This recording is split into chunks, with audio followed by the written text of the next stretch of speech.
प्रणाम। सभी शिव भक्तों के चरणों में कोटि कोटि प्रणाम। सायुज्य मुक्ति कैसे प्राप्त होगी? जीवन के क्लेशों का निवारण कैसे होगा? शिव गीता के माध्यम से। शिव गीता का श्रवण कर, शिव गीता में बताए गए सूत्रों का पालन कर जीवन के समस्त कष्ट समाप्त हो जाते हैं। सायुज्य मुक्ति प्राप्त हो जाती है, शिवलोक प्राप्त हो जाता है। सूत्र क्या है? वही सूत्र इस चैनल पर बताए जा रहे हैं। अगर आप चैनल पर नए आए हैं तो सब्सक्राइब अवश्य करना। पहले सारे वीडियो देखना, फिर निर्णय करना कि आपके काम के वीडियोस है या नहीं है। काम के नहीं है तो कोई लाभ होने वाला नहीं है, चाहे सब्सक्राइब भी कर लो। आपकी रुचि है, शिव तत्व के बारे में जानना चाहते हैं तो आपको यह चैनल अवश्य सब्सक्राइब करना चाहिए। तो चलते हैं विषय की तरफ।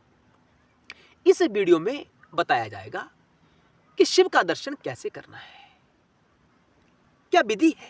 हमारे दर्शक प्राय पूछते रहते हैं, कोई ऐसा विधि बताएं जिसके माध्यम से हम शंकर जी का दर्शन कर सकें। शंकर आपको किसी न किसी रूप में दर्शन अवश्य देंगे अगर आप इस विधि का अनुसरण करेंगे। तो विधि क्या है? विधि वही जो अगस्त्य जी ने राम जी को बताई। शंकर जी को प्रसन्न करने चले हैं ना राम जी, सूत्र पूछ रहे हैं अगस्त्य जी से, और वही सूत्र हम आपको बता रहे हैं। उन्होंने सबसे पहले राम जी को बताया कि बिरजा दीक्षा प्राप्त करो। फिर उन्होंने पाशुपत व्रत के बारे में समझाया, फिर यज्ञ के बारे में, हवन यज्ञ के बारे में समझाया, उसकी अग्नि के बारे में समझाया, भस्म के महत्व को समझाया कि प्रत्येक शिव भक्त को ललाट पर भस्म धारण अवश्य करनी चाहिए अंतःकरण शुद्धि के लिए। अंतःकरण शुद्धि बहुत आवश्यक है। चित्त का शुद्ध होना बहुत आवश्यक है।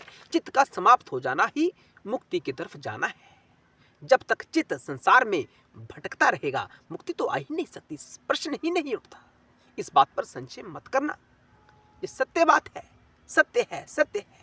क्योंकि जब तक हमारा अंतःकरण संसार से लिप्त रहेगा, संसार को अपना मानेगा, भस्म में स्थिति नहीं हो पाएगा। भस्म यानी समाप्त, अंतिम। तो इन तत्वों में हमें स्थित होने का प्रयास करना चाहिए। भस्म के महत्व को समझना चाहिए, भस्म पर शयन करना चाहिए हो सके, भस्म से स्नान करना चाहिए, जितेंद्रिय रहना चाहिए। क्योंकि भस्म अग्नि का वीर्य है। इस वीर्य को धारण करने से आत्मा का बल बढ़ता है। आत्मा का बल ही तो बढ़ाना है। अध्यात्म का उद्देश्य क्या है? क्यों अध्यात्म में व्यक्ति आता है? क्यों इस संसार को छोड़ता है, अध्यात्म में स्थित होता है? क्या कारण है? यही कारण है आत्मा का बल बढ़ाने के लिए। आत्म बल बढ़ जाता है तो जीवत्व भाव समाप्त हो जाता है। तो राम जी को बताया अगस्त्य जी ने। आगे उन्होंने कहा कि हे रामचंद्र, इस विधि को करने के बाद आपको शिव सहस्त्र नाम का जाप करना है। शिव सहस्त्र नाम समस्त वेदों का सार है। सनातन में सबसे महत्वपूर्ण क्या है? वेद। और सब वेदों का सार किसको बताया? शिव सहस्त्र नाम को। तो मैं साधकों को कहना चाहता हूं कि किसी भी प्रकार से हमें जैसे भी हो सके शिव सहस्त्र नाम का जाप अवश्य करना चाहिए। जो शिव का नाम आया 1000 नामों में, उसके भाव में स्थित होने का प्रयास करना चाहिए। जैसे महाकाल कहा तो महाकाल यानी समय से परे, निष्कल कहा, निराकार कहा यानी सब आकारों से परे, यानी आत्म तत्व। तो जो नाम आया उसके भाव में स्थित होना बड़ा आवश्यक है। उस भाव के बारे में मनन करना बड़ा आवश्यक है। ऐसे करते करते हम धीरे धीरे शिवत्व में स्थित हो जाते हैं। आत्मा हमारी जागृत होना आरंभ हो जाती है। तो उन्होंने कहा जो कि सब वेदों का सार है, क्या? शिव सहस्त्र नाम। जो शिव को प्रत्यक्ष करने वाला है, यानी शिव को प्रकट करने वाला है, शिव दर्शन देते हैं। शिव सहस्त्र नाम का नित्य पाठ करने से शिव स्वयं दर्शन देते हैं। उसको देकर अगस्त्य जी ने आगे कहा कि हे राम, तुम इसका दिन रात जाप करो, निरंतर जाप करो। साधक भी जो शंकर जी के दर्शन करना चाहता है दिन रात प्रण लेकर इसका जाप करे, शिव सहस्त्र नाम में स्थित होने का प्रयास करें। किसी भी रूप में शंकर जी आपको दर्शन दे सकते हैं। स्तोत्र बड़ा महत्वपूर्ण है। आगे उन्होंने कहा, इस मंत्र के जाप से यानी शिव सहस्त्र नाम के जाप से शिव जी प्रसन्न होंगे। वे तुम्हें अपना पाशुपत अस्त्र देंगे। किसको? रामचंद्र को। इसी से तुम रावण को मारकर सीता को प्राप्त कर सकते हैं। सारी बात ही समाप्त कर दी अगस्त्य जी ने कि शंकर को प्रसन्न करो। शंकर प्रसन्न हो गए तो आपकी रावण पर विजय अवश्य होगी। आप सीता को पुनः प्राप्त कर सकते हो। राम जी ने शंकर जी की आराधना की।